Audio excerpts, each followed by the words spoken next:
What's going on, guys? Welcome back to the channel. Today we're going to be checking out the story of the greatest Ashes series of all time, England versus Australia 2005. And this will be the first time that we've ever checked out anything about the Ashes. But it is something that a ton of people in the comments have asked us to look into in some capacity. Yeah. But I think, guys, we're going to probably break this up into two parts because this is, probably if we did it in one part, it'd probably be like 2 hours long. So I think we'll just break it up into two parts, most likely. But because it is long, I think we're going to jump in. We have no idea what to expect, but we are excited because I've been really wanting to check out something more in depth about cricket, and it's about time we check out the Ashes. So let's go ahead and get started. Summer 2005, England, in the grip of a highly contagious virus. What virus? It's arrived from abroad, and millions get the bug. The symptoms? Tension, dizziness, I know where they're going with this. anxiety, and joy. We are cursing and praying and screaming and gibbering and drooling. Yeah, the ache is so bad.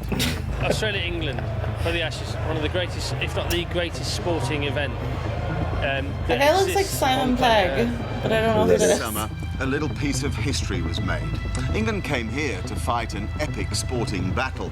And over 2 long months that frankly felt like 2 long years, a whole new legion of cricket fans were, well, quite simply mesmerised by the deeds of Andrew, Freddie, Flintoff, Michael Vaughan, the captain, and KP. Oh, it's the greatest Ashes series of all time. It wasn't a single game that took place in 2005. Oh, a series. Kevin Peterson. They did what no one thought was possible. They beat the best team in the world, and they won the best prize of all, the Ashes. When we beat Australia, it is a joy that you cannot possibly transmit or communicate to others. It is so intense, it radiates your whole being, and you skip on air for weeks. When we lose to Australia, oh God, we kind of laugh. Shane Warne. Yeah. I think the Australians, my wife's Australian, so I can say this, are fundamentally chippy. It's a good catch. That is a very good catch. Still can't get over they don't wear gloves. I know. This time, if we beat Australia, we're the best team in the world. Yes! Magnificent! And Flintoff is a distillation of the historical aggression with a sort of equality and fairness. I love that big boy. He can bowl. For fuck's sake. You could call it a love-hate relationship. I loved them and they hated me. It's the convict's revenge, isn't it? Let's be candid. It's unquestionably all those old prisoners coming back up from down under to slaughter the vicious. I love the eloquent way you Has there guys ever talk. been an Ashes series like it? Lords, Edgbaston, Old Trafford, Trent Bridge and the Oval all witnessed some of the most remarkable cricket anyone can remember. And entering the Test Match Hall of Fame, 3 new heroes. England's Kevin Peterson and Freddie Flintoff, and the skipper, Michael Vaughan. Men who helped make the impossible happen, bringing home the Ashes for the first time in 18 years. It's the greatest cricketing prize of them all. Wow. So sit back and let Flintoff, Warne, Vaughan and Peterson be your guides through 5 epic Test matches that made it an unforgettable summer. Okay. 5 matches. 5 matches. 5 And matches. so this is the first time it was won by England. In 18 In 18 years. Wow. Okay. That's pretty 2 crazy. months when we all got a serious case of Ashes fever.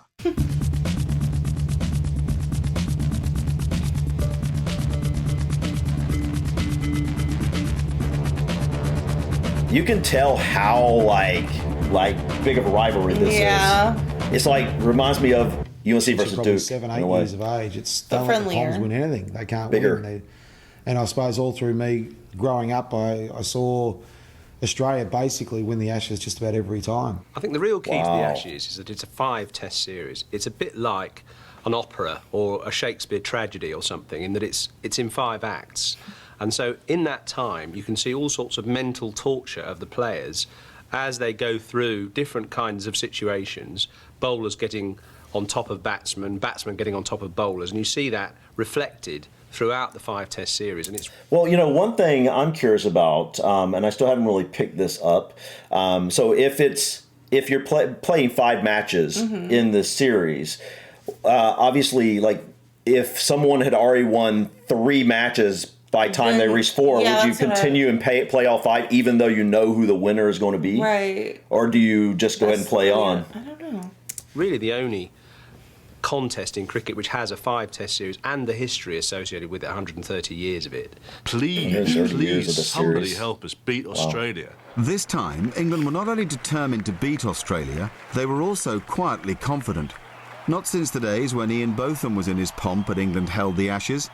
In 2005, men like Freddie Flintoff were ready to emulate that remarkable achievement. Freddie Flintoff is, like Shane Warne, he's one of those people who lights up a cricket field, and like Ian Botham famously before him.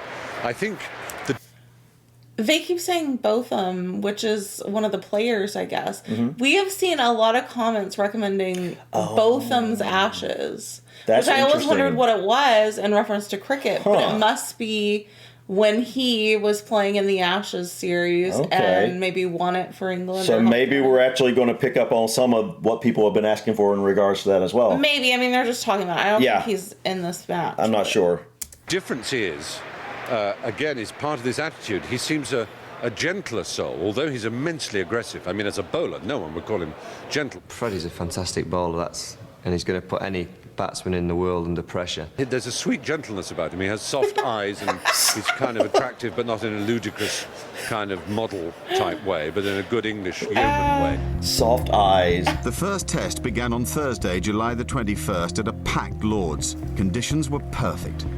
More than half the England team had never played an Ashes match before. What? We had a belief that we'd played well in the one-day games. We played well enough to believe that we could be successful in the Ashes. How is that series, possible? We also knew as a team, and I think as a management, that we'd have to play beyond our expectations to go on and win the Ashes. Like, how's that possible? Like, unless they're all brand new, don't you play the Ashes every year? I don't know. I thought maybe it's not. I thought it was. Let us know in the comments, guys. You have to qualify. Like, is it only England versus Australia? Yes, England versus Australia are known to the Ashes from everything I've read and known. I don't know. Yeah, I don't know how that's possible. Yeah, I don't. Maybe they were all new. I think what was quite nice about that situation was that we didn't have any players who'd really played in Ashes series before. We had a young team who had no scars. By contrast, the Aussies wore their battle honours with pride, more than 700 caps between them. But had they ever sampled an atmosphere like this at Lord's? The noise level just rose and rose. So the moment they stepped out on the pitch, it was like nothing they'd ever experienced before, and the sense of expectation was very high, and the adrenaline was pumping, and everyone was sort of saying, come on, this is it. This was it, and the adrenaline was in overdrive. But it was England who were pumping. Australia were rocked by English aggression. Let's hit them, okay? Because it hurts. Harmson bowls the ball at 92 miles an hour. It hits you on the head. It hurts, and it'll hurt you, even if you're Australian. It hurts, Charlie. So Remember that? Yeah, I remember let's try something like that. Ooh! Is that legal? Second time this morning that Harmison has. I guess it is. Cut the Australian captain. He's cut. It was very noticeable to me that nobody went to ask Ricky Ponting how he was. It's in cricket, it's usual that if an opposition player gets hurt and badly hurt, you go up to him and ask him, is he okay? It's the kind of etiquette. Ooh, the gloves are off. One England player went up to Ponting, and it was very clear to me that they were trying to make a statement. Yay! I think they made that statement.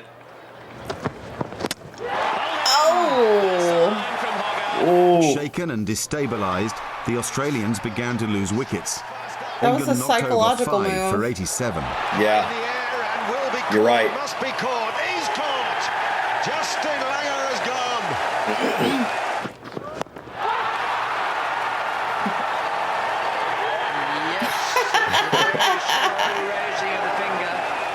The Aussies began to fight back in the shape of the fearsome Adam Gilchrist. I describe him as the sort of samurai sword of the Australian team. You know, they've all got flashing blades, and he's the one with the really big blade that's going to come and sever the head. You realize this 20 years ago? And kill you off. Wow, that makes me feel really old. Crunch.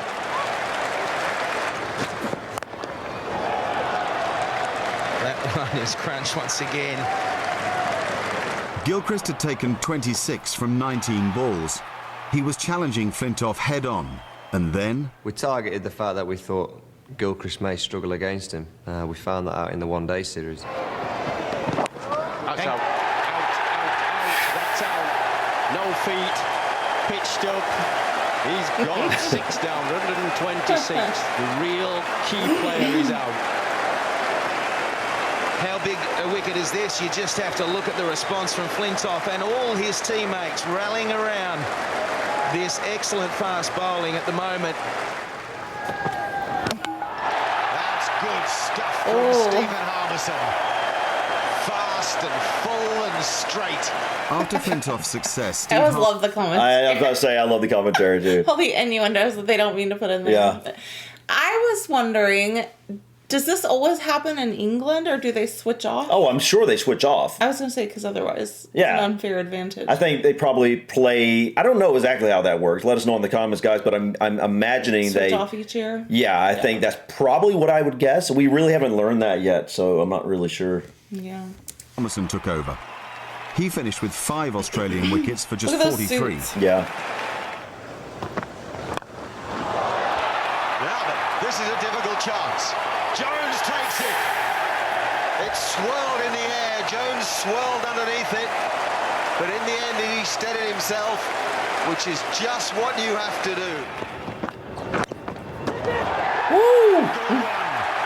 Good one, is it? It's out. It really roared back off the seam. And again, it's this extra bounce that Harmison gets. Well, that's got to be clear. That's got to be out. Yes, he's gone. The difference between refs in cricket and rugby are so different. I mean, it's night and day. Absolutely spot on target there. And ends up with figures of 5 for 43. A wonderful performance. That's a huge stadium. There were many of us at the start of the series who were of the view that Harmison's contribution was going to be vitally important. It really was a blazing start. England had knocked over the Australians for 190 before tea on the first day of the series. You kind of had to pinch yourself as a reminder. I don't know what that means, but this was the obviously best it's team in the good. world we were playing. Mind you, the euphoria wasn't to last long. England's bowlers had attacked the Australians with almost ferocious intensity on that first day at Lord's. But the mark of a champion is the way in which he comes back fighting. And let's not forget that Lord's is a second home of the incomparable Glenn McGrath.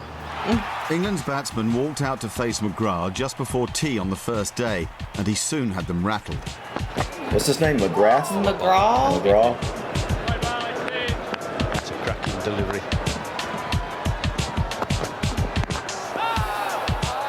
Glenn McGrath is a bowling machine. He's a metronome, really. He just runs up and he bowls, and the ball lands on the same spot, ball after ball after ball. Glenn McGrath is making the ball. Well, if it lands in the same spot, wouldn't it be fairly Straight predictable? after tea, with England on just 10, he struck and seized his 500th Test match wicket. First ball, that's 500 for McGrath. Wonderful cricketer. Wow. Brilliant bowling. Wow. A wonderful delivery. The trouble for England was that McGrath was particularly deadly at Lord's, where a unique slope of the pitch helped his attack.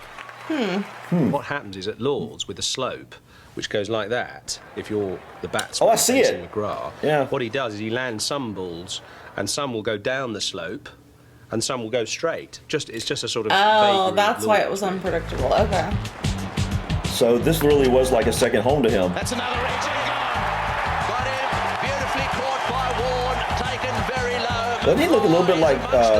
It's like he's Shane bowling the Warne. under-11s at one stage, but that spell was phenomenal and shows why he's one of the best fast bowlers in the world. He's has been for a long period of time, and to come out and do that, you know, people were writing him and myself off saying that, you know, we're too old and all those sorts of things, and they won't be able to back up match to match, and I think we basically put that to bed. He's changed his boots and he's knocked over the big prize, 18 for 3. When Vaughan was clean bowled after a brief and uncertain time at the crease, England stood at 18 for 3.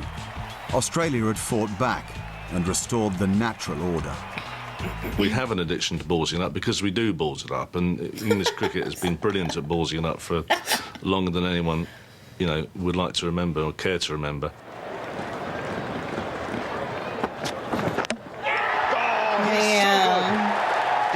McGrath is so good. Looks like mini bananas. Oh, Flintoff gone too. This is brilliant. 5 for McGrath. McGrath had reduced England to 21 for 5 and gained his 500th Test match wicket while at it. Wow. England's memories of a fair fight the day before must have been fading fast. That made a real clanging sound.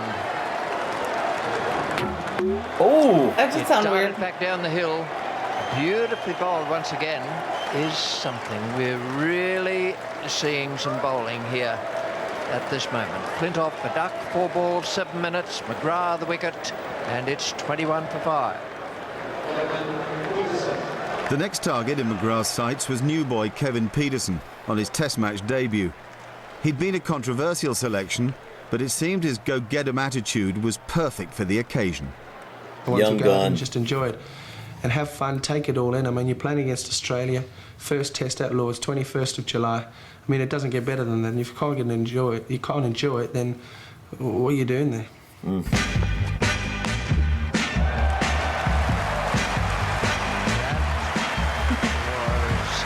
Yeah, you would have to have binoculars. I was just thinking, how do you see what's going on? Yeah.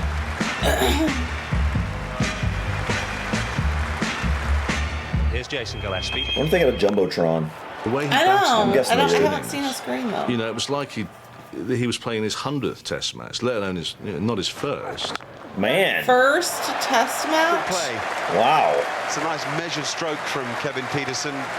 Crucially, Pietersen wasn't intimidated by the Australians' big reputations. Because he's brand new. Okay, who's bowling at me? You've got to concentrate on the ball. That's what you got to hit. You're not hitting McGrath, you're not hitting Warne. You're playing the ball. It's bats and balls. Wow. Man. Quickly as well. I think it's just a mental toughness. You just got to get through, and you've got to focus on the job to do. Runs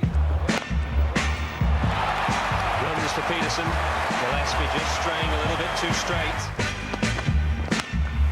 Dude. That is crazy. Wow. Good for him. This is insane. Wow. Nice.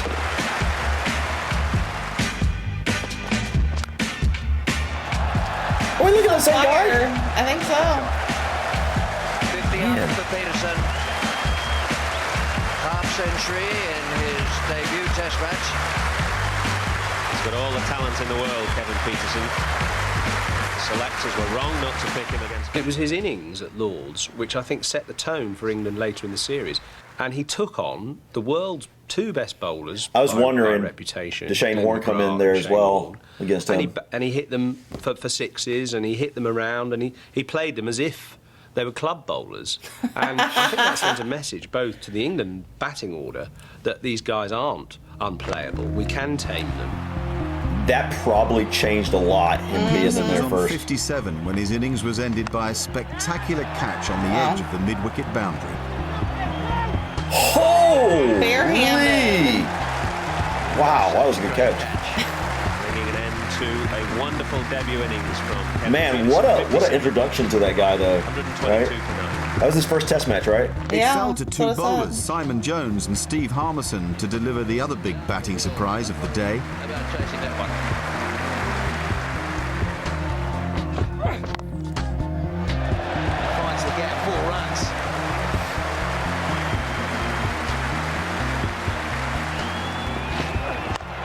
In the air, Wow. this is going to be caught a bit off. That's it, ball over. Brett Lee takes 1 ball of his new spell. England's valiant lower order took the total to 155. But that still left the team 45 behind the Australians at the end of the innings. Wow.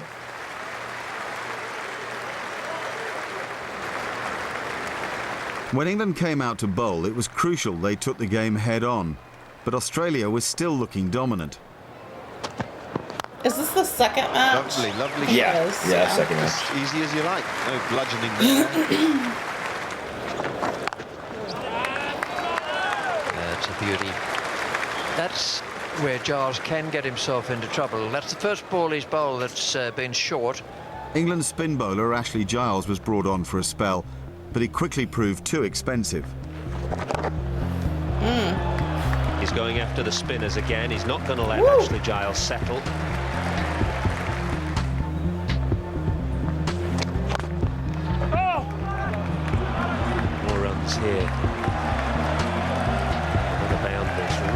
stroke, quick use of the feet down the pitch, and the pressure being applied to Ashley Giles.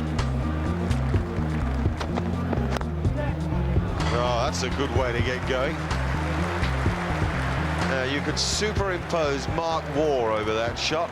Australia were piling on the pressure, and Was they that a guy kept sitting coming. in a wheelchair? The new boy, Michael Clark, began to threaten. Australia needs something from Michael Clark now. There was a brief moment of hope for England. Early in his innings, Clark gave Peterson a simple opportunity.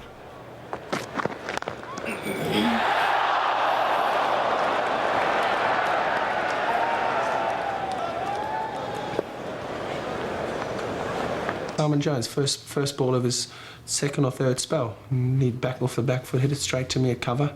Saw the ball all the way, and I was still baffled how I dropped it. I don't know, there's all these theories that people like to say about me being overexcited, walking a bit too quick, and just taken with the whole situation and just... I mean, it would be pretty exciting. Just overexcited. The first time. But no, I'm not. I don't fall for it. I've just been like that all the time, and I've got a pretty good pair of hands. So no, I don't. There's no excuses, no reasons. What you'd say about Peterson is he's an effervescent kind of electric kind of character. But the downside is if you've got electric hands, they're not so good for catching. And what he needs to do, I think, is kind of somehow take night nurse or Valium or something before he fields, so he's a bit more relaxed for catching, because that drop of Michael Clark on 21 at Lords in the second innings, Australia, was vital. That's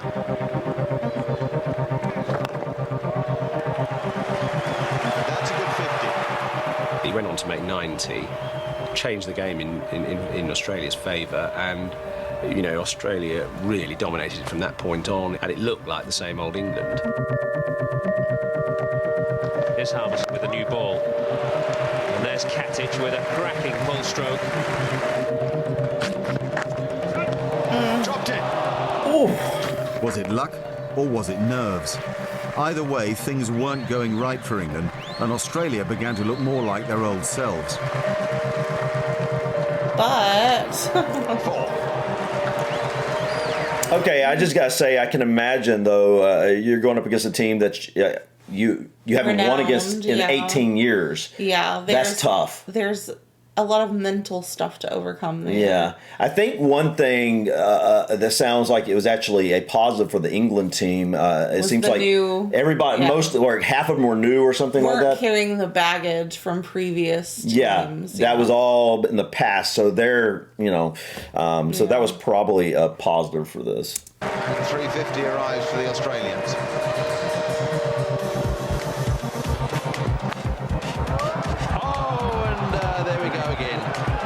How did he catch that? I have no idea. Like, it looked like he caught it behind his back. Oh, he didn't know anything about that one. Dude. Got him. No. Unbelievable. Oh. It's on the hand. That's nasty. It's on the right one as well. Oh my goodness. Finally, Simon Jones took a fantastic catch to dispatch the Australians. There we go. That left England with a daunting 420 to chase. Keep dropping it off. What? The minute he gets an opportunity to help one of the bowlers out, he latches onto it, no trouble at all. Wow. And on the afternoon of the third day, things got worse for England. Wait, he's now called on the Shane third day? Warne, and arguably, he's the greatest spin bowler of all time. More than a decade ago, none of us had seen him when he stepped up to bowl that first ball against England at Old Trafford. In 1993, we'd heard that the Australians had a guy called Shane Warne, some blonde leg spinner. We knew we could cope with this because we had Gat. Mike Gatting had murdered every leg spinner in county and test cricket for the preceding decade. Warne ran up to bowl the first ball. Oh, man. Gatting from seeing it on middle stump. Wow, look at that. Leg stump opens up. It hit the pitch, turned, Dude. miles across him and hit the top off stump. Gatting didn't believe it. The delivery was one of the most famous balls in Test match cricket. That really is incredible. And Warne wasn't going to let us forget it at Lords. That is out, surely. Did it? Well, he's looking at his bat. Perhaps it did hit the bat. Yeah, when we saw Shane Warne, the first time we saw his amazing bowls, like a compilation, it was just mind-blowing, like seeing how he was able to... Yeah, there was no predicting where it's going to go. It was incredible. And he basically invented that pit, or that bowl, right? Yeah. So when I can only imagine when he first came out, like they said with the opening they were like, bowl, what? It was pretty jarring, I'm sure. Yeah.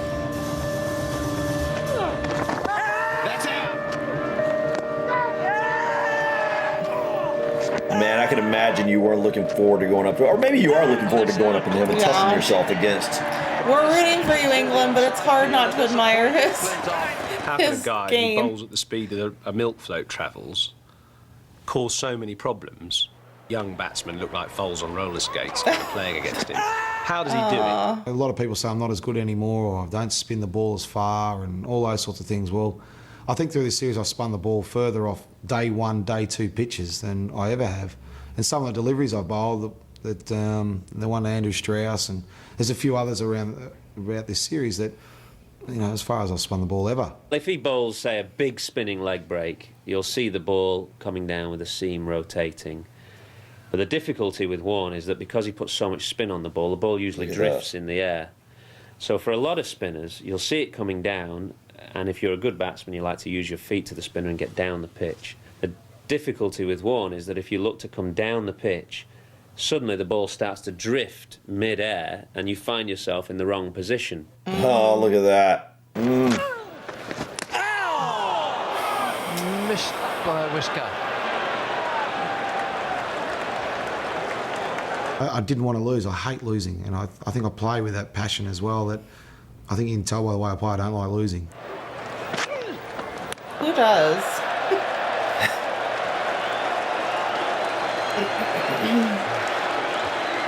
Big smiles all round there. It wasn't a bad bouncer, actually. Had a plan to each batter, and they worked for most of them. That's out. That is the straight one, the slider. By the time Harmison had fallen prey to the infamous slider, it was as good as over for England. McGrath came in to finish what he had started. England lost. They were thrashed. All out for 180. McGrath has picked up another wicket. This is match 3, right? Mm-hmm. On the first it's out morning, of 5, England had isn't it? looked Not like 4. winners, but it was too good to be true, and it all seemed a little too familiar. 180 in 58.1 overs. So we had England win the first one, Australia won the second one? Australia won the second. It was so too. depressing because we'd had that 2 and 3. fantastic Yeah, I know, but I hadn't got session the 3 yet. at Lord's the first day. Australian batsman hit on the head, bowled out for 190. Awesome. What everybody wanted to see, Australians cut down to size, and then suddenly, not only were England bowled out cheaply in reply, but then they dropped catches, bowled not very well, Australia got a big score and won the game, and it was almost like it was just a flash in the pan, that first innings. They cleaned us up at Lord's and we were written off at Lord's. The headlines after day 2, day 3, day 4 were, here we go again. Day 4? We're going to get clean. Hold on. Ooh, that's something you don't really think about. What? Like, that's also a psychological thing. How, because this drags on for like 5 days. The headlines are playing into. All the. Yeah. Yeah, you see. And the people coming up to you at the grocery store, wherever you see them, like, why'd you do this during the game? Or, you know. But did you catch that? He said game 4. But we just haven't got there yet. Yeah, but you would. I'm under the impression England would have won match 4 because they would have had to. Right? If there's 5 games and they lost 2 and 3, but they won 1, they'd have to win at least 3 out of the 5 to win. Of the games. So you would think they would have won 4 and 5. Maybe it started out rough and they turned it around. I don't know. Cleaned up, it'll be 3-0, 4-0, 5-0. Glenn McGrath said we're going to beat us 5-0. You The bunch of spotlight was on drips. England for all the wrong reasons. Even Rankin say England's they were bowled out in 61 And the press balls. and the Australian coach singled out Giles's performance for special attention. One critic even said that playing with Giles was like playing with 10 men. But in fairness, the comparisons with Warne give him little chance. So they can take you field with only 10 He's men. basically someone who can do a job maintain pressure on batsmen, give the fast bowlers a break. And he's not going to run through you. He's not going to get 7 and he's not going to get 600 Test wickets like Shane Warne. Now, from time to time, if he has a bad game, can't bowl, can't he's gone field. from an important cog in the wheel to being something that doesn't work. Giles defended himself in his own newspaper column, making it clear that the New England would only be strong if they stuck together. England were 1-0 down and the vultures were circling. England don't have the mind, they don't have the bottle to beat these Australians, screamed the pundits. Wow. Mind you, no one, least of all those pundits, could have written the script for what was to happen 11 days later in Birmingham. Wait, they were that spread out?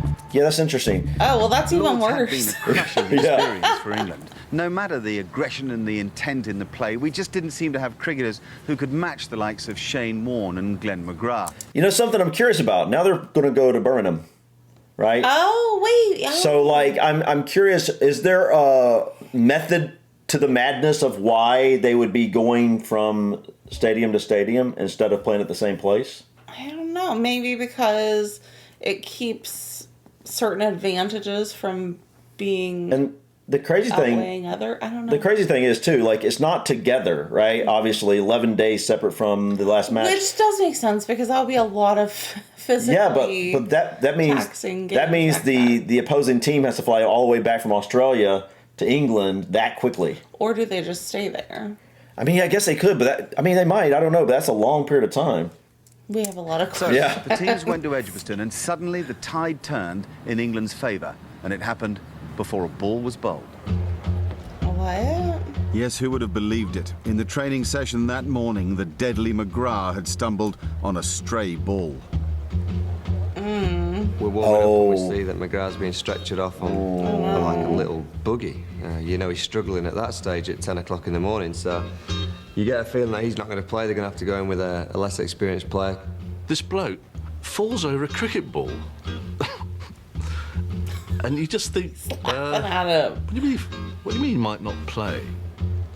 Twist his ankle, I guess. The whole thing just completely altered in tone and mood.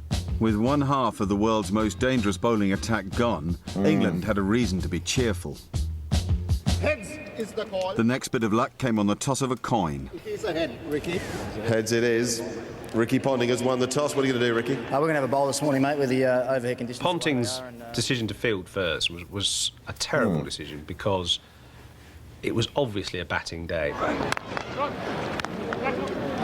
We fully expected him to bat. I mean, it looked a bit overcast, it was a bit moist, the wicket, but Edgbaston generally deteriorates over the few days and spin comes into play. No ball. Gorgeous shot. Who's the one bowling? Footwork.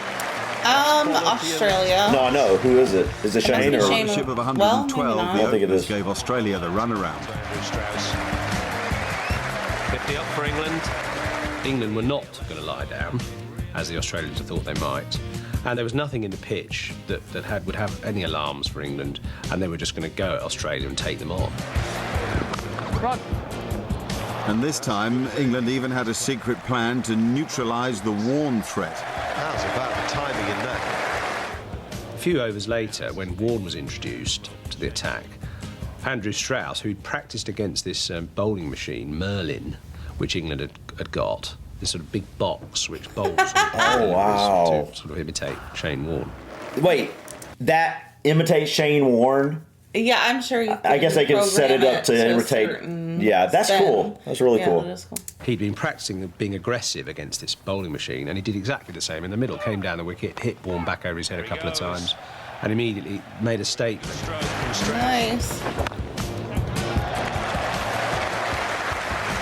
It's nicely placed by Andrew Strauss.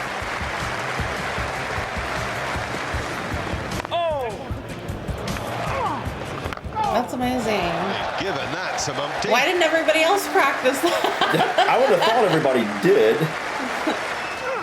Warne finally got Strauss, but not until he'd notched up 48, and his opening partner, Marcus Trescothick, made a healthy 90. Wow. Oh, that's a terrific hit. Goodness me. I wonder how often they do Suddenly, get a 6. it was game on. I don't know. No. The second big partnership We haven't of the seen one day yet, saw I don't heroes think. number 3 and Have 4, we? Peterson and Flintoff. Maybe. Was Yeah, that what it was? I think we did. Quickly Yeah. reached 100 Maybe partnerships we have seen between. a 6 or 2, just not a really far one. Peterson and Flintoff then carried that work on. And England did That play a was sort a of six. Australian-type Yeah, game I think because so. they finished up scoring about nearly 5 and over. After the pressure of Lords, Flintoff suddenly seemed to remember how to enjoy himself. Good punchy hit that one. Oh my goodness me.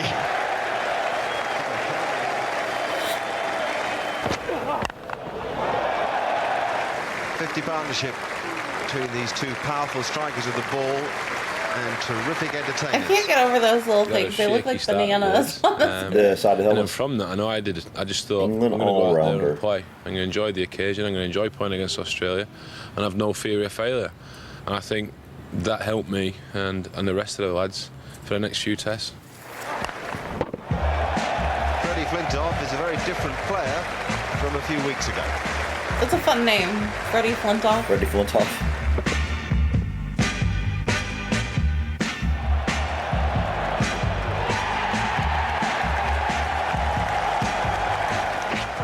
And again, and he doesn't know where that is. But it's 1 for 4. It's got Whoa! 6. Oh, that's a few. Don't worry about that. Oh my goodness, another one. It's like, really again? And that's his arc century. That's beautifully played. It crashes into the boundary at cover. Andrew Flintoff, a lot. At the end of the first day, England were all out for a heady 407. Wow. Responsible for a lot of that with his 68. It's 290 for 5. The following day, Australia started their first innings to a sellout crowd who had paid to see a resurgent England. I just said the following day. Wait, are we on Game 5? Game 5 now? Match 5. How? We're only 32 minutes into this thing. How are we already at Game 5? Something's off with the way we're looking at this. I think we're going to be shocked at how this is played or something, because there's no way we're on Game 5 already. Well, it said the next day. I know, that's what I'm thinking. And Surely, it would be match 5. I know the games last a long time, but surely it's not. We're not on like. Oh, yeah. You're right. Like one match can go multiple days. Yeah. So this must still be match 4. Or are we even on game? Or are we on match 3 even or 2? I have no idea what match we're on. You're right though. I forgot. Yeah. Gone. First ball. Hayden out for a duck. Langer looking solid. And a confident Ponting joining him. Now it's the beleaguered Ashley Giles with ball in hand. After a critical mauling for his Lord's performance, he had everything to prove. And revenge would be sweet. Whew.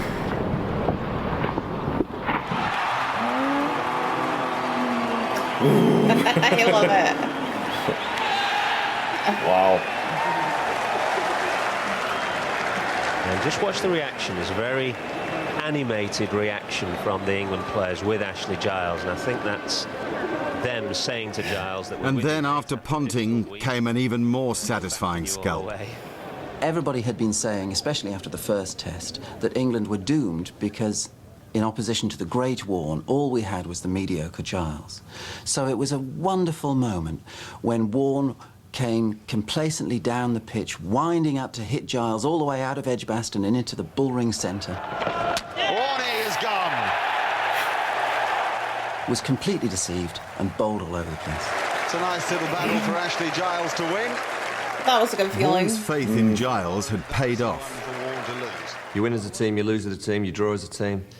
And what we said at the beginning of the series is whatever happens, come September the 12th, we wanted to stay as a team. With Australia all out for 308, England went back into bat. Can you imagine By the leading time by the 99? light It's just faded, such a they were different score. 124 ahead. You know, the most Things were sports. looking rosy. Day 3. Oh dear.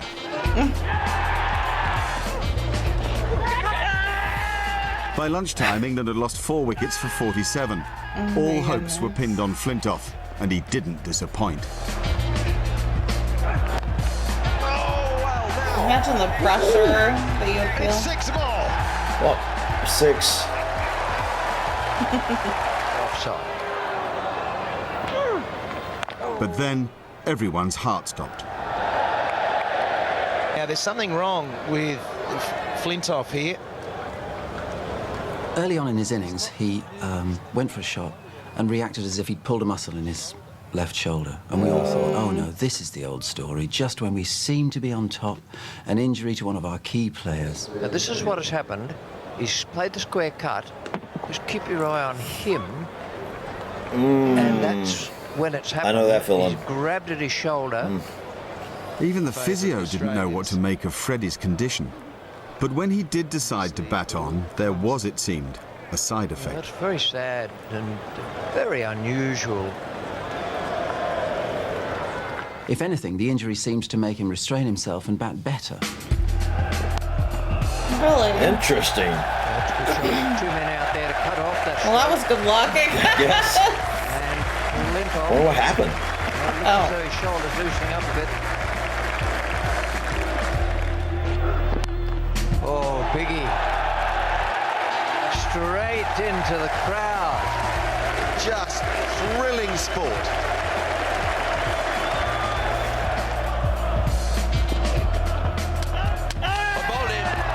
That's the end of that. Shane Warne has eventually... Warne finally bowled him, but not before he got England out of trouble with 73. And by the time his innings was over, there was almost no way for crazy, to win the game. It seemed that Flintoff's sheer bloody-mindedness had saved the day. Even Warne was moved to congratulate him, and there was still more to come from Mr. Flintoff. England finished with a total of 182, and there was still work to be done. When Australia came out to bat for the second time, Flintoff bowled the over of his life. Freddie, regardless of his batting or his brilliant fielding, or the fact that he's a wonderful team man, is the best all-round fast bowler in the world. And he showed that in one fantastic over. Flintoff was already on a hat-trick, having bowled magnificently at the end of Australia's first innings the day before. First innings, a couple of cracking, swinging. So we have a hat-trick ball.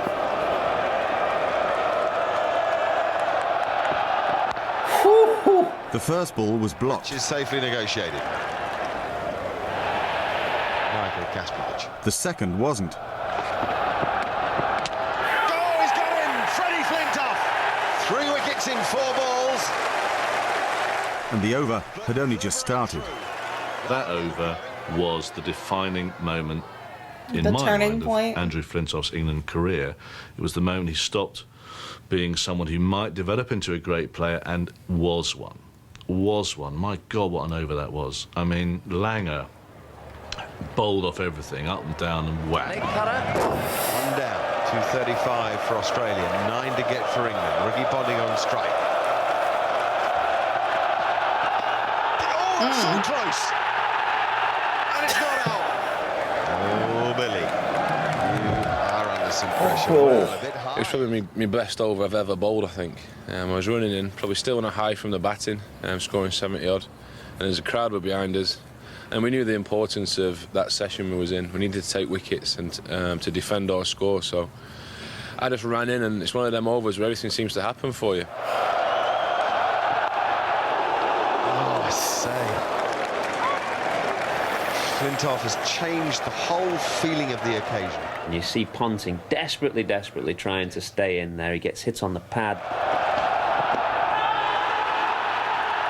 There's a too close LBW shout. There's marvellous bowling this, because every ball, 3 out of 3, bang, bang, bang. They've all asked a big question of the batsman. I really want to listen to some commentation. 93, 94 miles an hour, and it reverses one way and it reverses the other way. Ponting is not good enough to play him, and we're talking about one of the best players in the world. Now, Trescothick is trying to persuade Vaughan to bring in a short leg. Vaughan's shaking his head at the moment. Okay, so it seems like Flintoff is a great bowler. Mm-hmm. So why... Fast bowler. Why earlier, though, were they saying the best they had was Giles, and they were, like, throwing him under the bus? Like, he was our only hope, and he sucks. I don't know. But clearly... Yeah, Flintoff is excellent. Maybe he was a sleeper. Maybe they didn't realize how good he was till now. Yeah, possibly. Didn't they say it was like his, like... I forgot how it was said. Like, his debut... Not his debut, but, like, his... Was he one of the new players? I don't know if he was one of the new players, but it sounds like he just, like, came out in this game or something, you know. Yeah. I'm not really sure. Gothic's waving. Ian Bell at short leg is looking at Ponting and thinking, this bloke's scared, he doesn't know what to do. And they're all wrapped up in this. Every single one of the players knew they were involved in one of the great overs of all of their careers. And Fred is massive.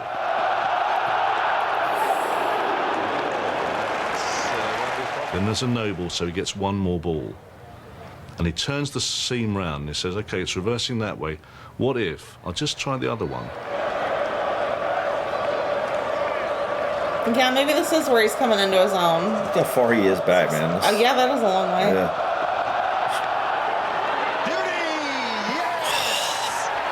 Magnificent cricket from this man. Wow. Really? And it swings away, reverse swings away. Ponting gets an edge, and one of the great overs ever seen, I would suggest, has come to the perfect end. And 2 Australian batsmen are out.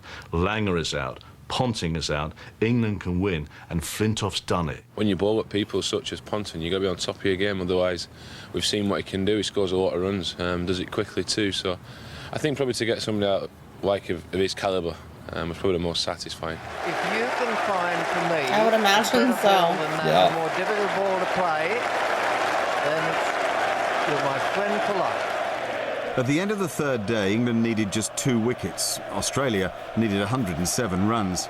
You felt that England were close to a glorious victory. Day 4. England fans across the country woke up feeling a little different. They were optimistic. The team needed just really day 4 of that to beat the Australians. Which match are we on? We'd already won the game. 4, I think, right? Day 4 of match 4? Was put a stamp on the envelope and posted.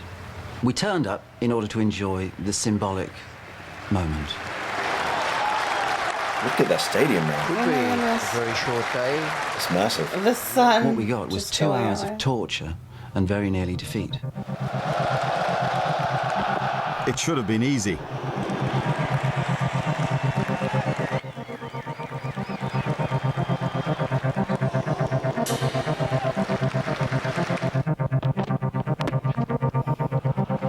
It's gone wide of man, Andy. But as the morning wore on, England didn't take those wickets. Ooh. And Australia scored runs.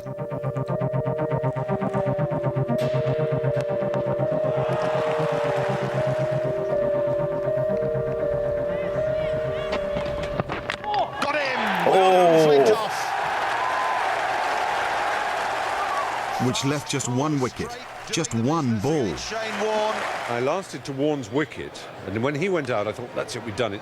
2 overs passed, and I thought, we're going to lose. And I know why we're losing. As every true fan will tell you, the reason why your side loses is because you're watching them. Yeah, that's true. I can't think how many times I thought about that when I was watching the game. The nation went into meltdown. 42 to win. Well, you've got to give him credit for this shot. This is a super hit. You have to go away, because you're bringing them bad luck. You're cursing and praying and screaming and gibbering and drooling far too much. That'll race away for 4-2. Just gets closer and he's, oh yeah, well it's a bit, I was trying to get that on the tee about 12:30, that's not going to happen, or maybe 1:30 will be all right. Jasper is timing it well. He wants to come back for 2, which he does, and he makes. My bowels had turned to water, I was vomiting with fear. It really was almost that visceral and unpleasant. Vomiting with fear. With 2 televisions on, I went outside into the garden, paced up and down, shouting all the time, so I couldn't hear. Oh, it's a nail biter. It beats the keeper and into the rope down there for 4. 20 to win. I could hear these occasional roars from the crowd thinking, I don't care, it's clearly not a wicket because it's the wrong kind of shot. Anyway, I didn't hear it. Now Jasper goes over the top. That's a wonderful stroke. Well, superbly well played. I didn't hear it. Oh, God. I'm going to count the clouds in the sky. Oh, inside edge for 4. Oh, there's a rabbit. Oh, I'm going to watch the rabbit going all the way along the horizon. There it is, and it's disappeared. So I've lost track. Is England batting or bowling right now? Bowling. Boys steered that on away. Oh, and there's a dive down at third man. Yeah. And then the ball goes up in the air and Simon Jones gets under it. He didn't quite see it properly and he muffs it. And you're thinking, well, hang on, how many to get now? 20, 15, what? Someone's got to have to get this bloke out now. No ball called, and 4. He's gone for the Yorker, no ball. He bowled it extra fast. 9 runs to win, 1 wicket in hand. And then they are doomed. Comfortable single. Oh. What the hell are we going to do? What the hell are we going to say? You know, we were supposed to win this Test match. It's 1-1. The series is alive. They're going to beat us.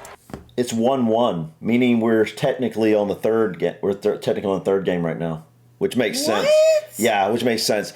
What we got wrong in the beginning was we were thinking we forgot about when it went to second or something. We assumed it was the second match instead of the second day. We totally forgot that matches can last multiple days. Yeah, and so that's what we got confused. Okay, so now we are on the third game, and it's 1-1, and so they've each won a game, and this. Yeah, and it looks very close right now. We'll give the advantage. Inside edge, running away on the onside, another one.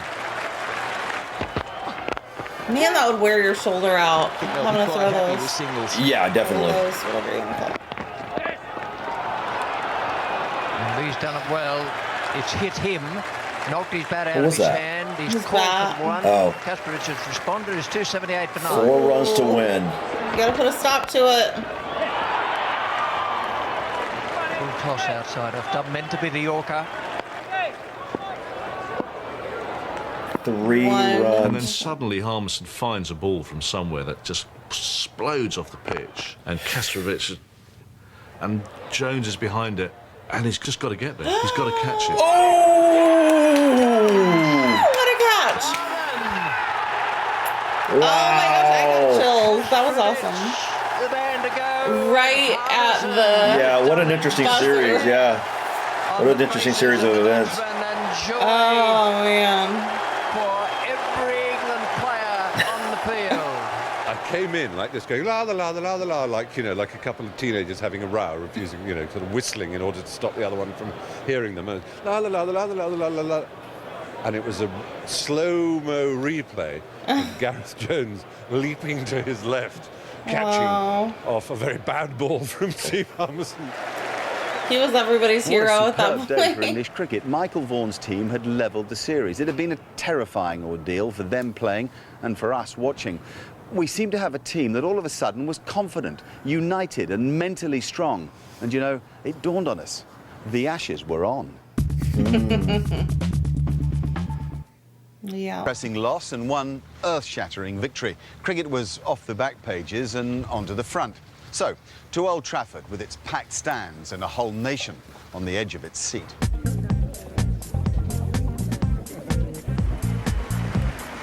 We have a country awash with Ashes fever, courtesy of last Sunday at Edgbaston. This is Old Trafford, 4 days later. A few people to duck and weave here. England have won the toss. They're going to bat first, and if it's cricket you're talking in England at the moment, the hairs are up on the back of the neck. Michael Vaughan chose to bat. He might have won the toss, but he'd yet to make any meaningful runs in the series of his own. Vaughan was under pressure at Old Trafford. He was in the middle of the kind of bad job Old with the Trafford? bat that could easily I think I've heard of that one. resignation issue for most Stadium, England right? skippers before. Oh, is it? Isn't it? With the Isn't end it? I of think it's a Strauss, really Vaughan popular came in stadium, to if I'm not remind mistaken. everyone Oh, yeah, just you're how right, good I he think. was. Is it Trafford? Oh, it's a full toss, and he's hit it nicely. McGraw might not make this. He's struggling to get there, and he won't be running around there and putting his foot down just short of the rope, just in case he goes over on that ankle again. Right, that takes him to 99. Vaughan played a fantastic innings. It was the innings Wow. that everyone had been waiting for from him. And maybe that's the thing about a great captain and a great player is when you really need it, you come up with it. And that's what he did there. It was terrific innings. There's a lot of talk that I should have gone and played for Yorkshire. I should have played a 4-day game. But I have a huge amount of self-belief that I will do what I feel is best for Michael Vaughan, not what someone writes in the press, what someone Amen. is saying on the radio. Yeah, can't listen to And the that press. is down to your individual and also having a huge amount of self-confidence. Warne put England in a commanding position with a sublime 166. But at the same time, Shane Warne was also enjoying a personal triumph. What's that done now then? Yes, out! Wow. 600 Test match wickets for Shane Warne. Wow. What a moment. To take 600 Test wickets is extraordinary. That was a and 600? It's the greatest bowling achievement of all time. It made Warne the undisputed master of his art, but it did come at a rocky time in his personal life. Before the series started, unfortunately, my wife and I separated. And my daughter, Brooke, who's 8 years old, is into all the wristbands. She gave me a white one that said strength. And she said, "You got to be strong, Daddy." And that was sort of my inspiration. Every time I looked at that, I thought of them. Gave me a bit of inspiration. So when I got the 600th wicket and I got the ball, I looked at the wristband and I just kissed the wristband and said, "That's for you guys." So, yeah, that was a pretty special moment for me. Warne's personal success did nothing to distract England from their plan of attack. A lot of planning had been gone in the years before we started these Ashes, and, you know, we was trying to look to a lot of the formulas of how Australia had been beaten over the years. They'd not lost that many games, but one of the aspects of them being beaten was they were chasing the game, and if you could bat first and get 400, you were always asking them to bat 100 overs to try and get near your score, and that's 100 overs opportunities to try and get wickets. Smart strategy. The controlled version of Andrew Flintoff. 400 on the tally for England. I can see just how exhausting England were very much cricket on top. could be. A first innings total of 444, and Australia had a lot of catching up to do.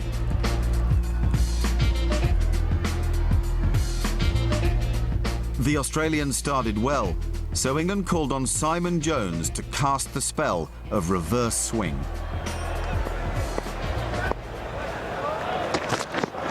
Jones comes on. Wow. First ball again. The Australians didn't know how to play it, and even the analyst has Is that a trouble reverse explaining. swing? Reverse swing. It's been around for donkey's years, and essentially it's curve with an old ball as That's opposed to shiny new ball. And what happens is the ball, when it's shiny and new, will swing in a certain way. If the shine is on this side, the ball will swing that way with a new ball or a newish ball. We learned a little bit about that. When the shine is on this side, it swings that way. It's a lot but the to thing about this. reverse swing is it happens very late, and it happens usually the faster the bowler, the more it swings. Wow.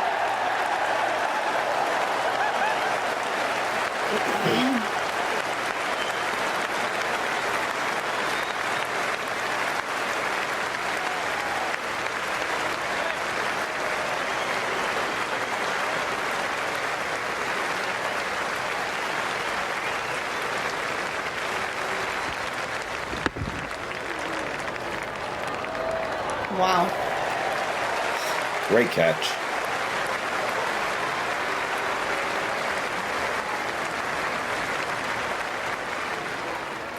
Day 3. Jones had forced Australia to face the prospect Trouble of a humiliating 180 follow-on. runs. Enter their best bowler, Shane Warne. What might he do with the bat?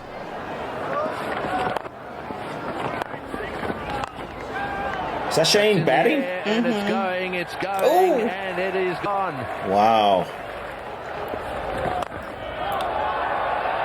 We've never seen him bat before. No, he's good at that too. And the follow-on is avoided. Warne would go on to get 90, but rain stopped play, cancelling almost all of the third day. Eventually, Australia were all out for 302. On day 4, England went into bat and took the fight to the Australians.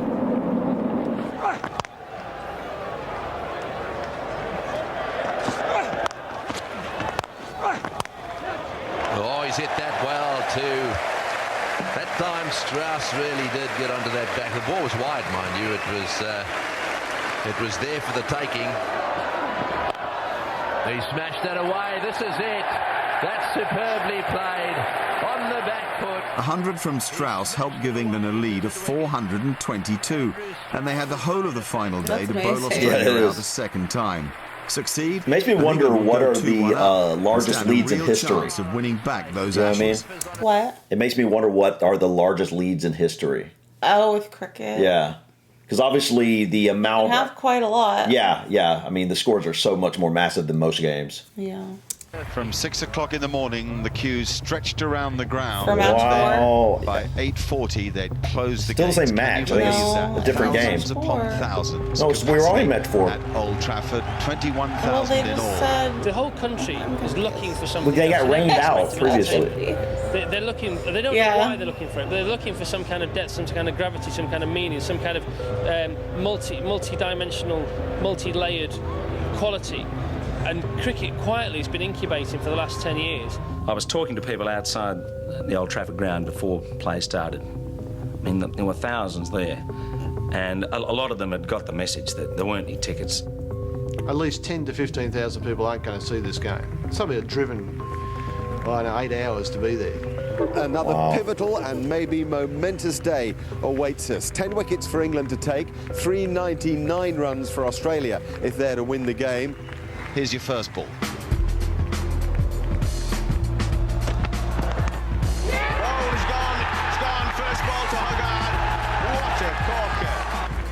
At this stage, the Australians were no match for the England attack. A captain's innings was needed from Ricky Ponting. That's a good example of Ponting playing his natural game. Happy to take on the short ball from Flintoff. What sick signal by Billy Bowden. And that went flat and hard. Was Billy Bowden the ref? Is that what you call him? I think you're saying a signal from Billy Bowden. I don't know if they call him referees, but yeah. No, I don't think it is. It's something else. But yeah. We should know it, but we don't. Well, Ponting's century there was easily his best day of the tour. Because it was his simplest day of the tour. He had the very straightforward task of needing to bat all day, and that's exactly what he did. It's when life has been more complicated that Ponting's found captaincy rather more challenging. It was the uncomplicated Flintoff who challenged the Australians.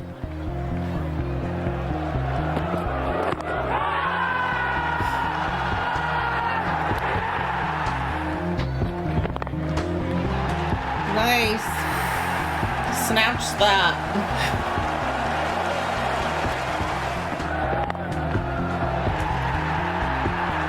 We're on fire.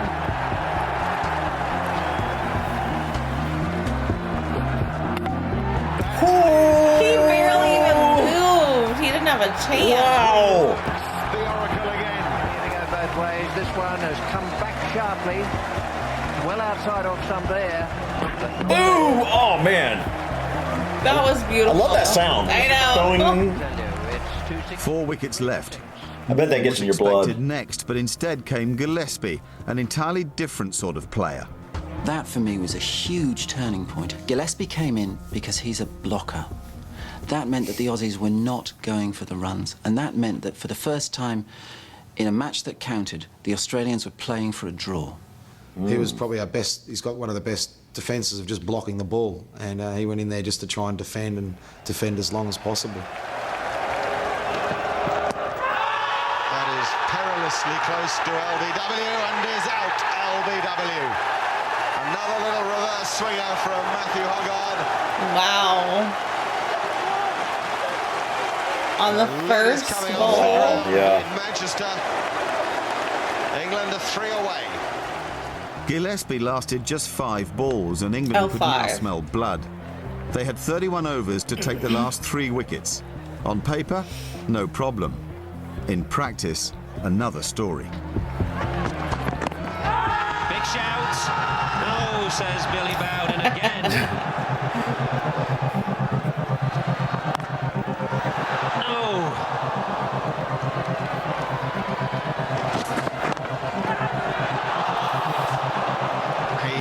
Put it down. He has put it down, and it's Kevin Peterson. Now there's all sorts of things that could go around. Oh! Lines like, has he dropped the ashes? That moment would haunt me for the rest of my life. The guy batting looks like Owen Wilson. Who's that? He's flayed that one through the offside field. Oh. That's not Shane Warne, is it? I don't think so. In the air. Oh, he's dropped it. Holy! That's a great catch. Oh my gosh! That was beautiful. Come to his right. It was Wow! One-handed, like, back flip. It then popped up. And, well, Garrett Jones took the catch. That was one of the greatest catches, Ready. One into the stroke. Oh! Okay, not quite a backflip, but still very impressive. That was very impressive. He's Wow. got a really good line, and he's bowling it pretty fast as well.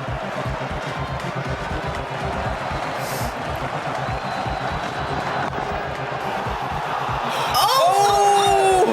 Just short. Aww. Now the end of the over. I feel like I'm watching a live game. Starting to get real. Away, but it was short of the fielder. The roar from the crowd is not the only roar we've had. They've been very animated all day.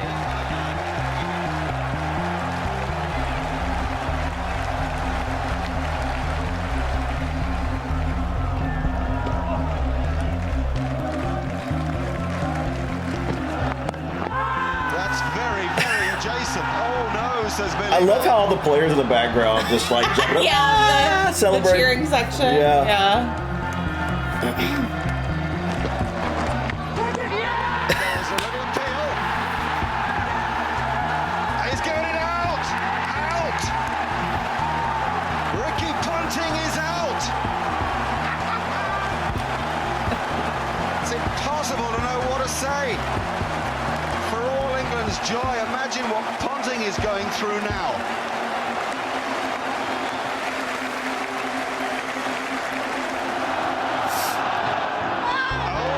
He was wearing gloves. Did you catch that, like, mitt? I did catch that, yeah. He was the Is he the umpire? the what you call it, yeah. The wicket keeper? Yeah, wicket keeper, yeah. Still searching. All for these the terms. I know. I can't keep We're track used of to them. baseball terms. That's worth a shout, is it? Not out. Man, down to the wire again. Now again, England will hope this goes to the boundary. Hang on, there's someone running onto the field.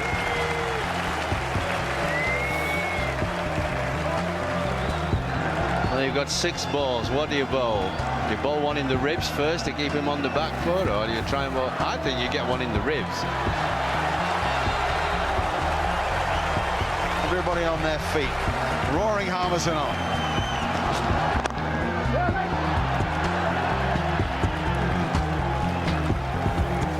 That is how fine this thing is. Minute. Nothing. It's a nail biter. 1 ball remains. Here we are. Brett Lee has done it. Redemption from Edgbaston. An amazing performance by Australia to bat through the day. I think if they should have been on the other foot, we'd have done the same. I think they've batted all day. They've hung on in there in a nail biter again, and I think Brett Lee deserved to celebrate. To us, he played another great knock. He came so close at Edgbaston, and then at Old Trafford. So was this match He 4? managed to bat the time and see Was him this to a match draw. 4? I believe so. You know, probably Yeah. at that stage for them, that was probably like a win. Australia were relieved to have got out of a game. Now, I don't think that's happened for 18 years against England. So I knew we were getting better and better. I was delighted to see Wow. Australian players on the balcony, on the pitch, hugging each other because they'd drawn, not won a game. Australia haven't been Wow, questioned like this that's a before. big You know, deal. They're being questioned Yeah. now, and they're questioning themselves. Felt weird celebrating a draw, but I think it was more the emotion of just hanging on and the way we hung on and the way Ricky fought. England would have won that match had the weather not intervened. They would have had plenty of time to bowl McGrath out or Lee out. Instead of 24 balls, they'd have had a day and 24 balls, more or less. But England for their part, felt strong. All right, guys. So I think this is probably a good spot to stop for part one. Yeah. We wanted to separate this in two, and I think we're basically about to go into the final match. Yeah. And so I think this will be a good place to stop. But guys, this has been incredible. I've really enjoyed it. Yes, I've really enjoyed this too. This is our first time actually kind of seeing more of what it feels like to be watching a game. Even though this isn't one game, we're seeing a whole series here, which is even better in some ways. I'm also learning a lot.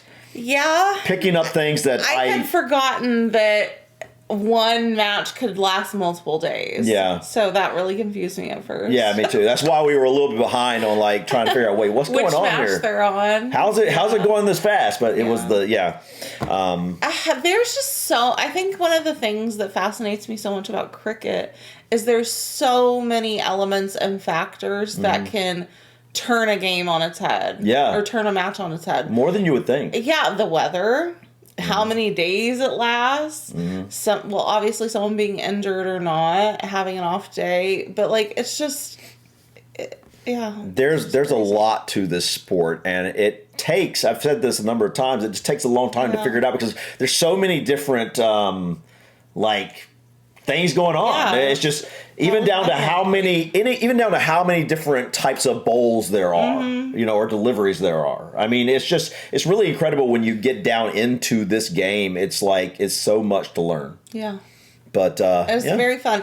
The energy is contagious. Yes. I could definitely see if we went to a cricket match, we would be very into it. Yeah. And I have a much more respect for cricket players because initially when I first heard of cricket, first looked at cricket in small doses here and there, I didn't appreciate how emotionally and physically exhausting the sport was. Multiple days for one match, basically. Right, and just how many runs and hits you have to do as a single person back to back if you keep getting them, which you want to keep getting them. Yeah.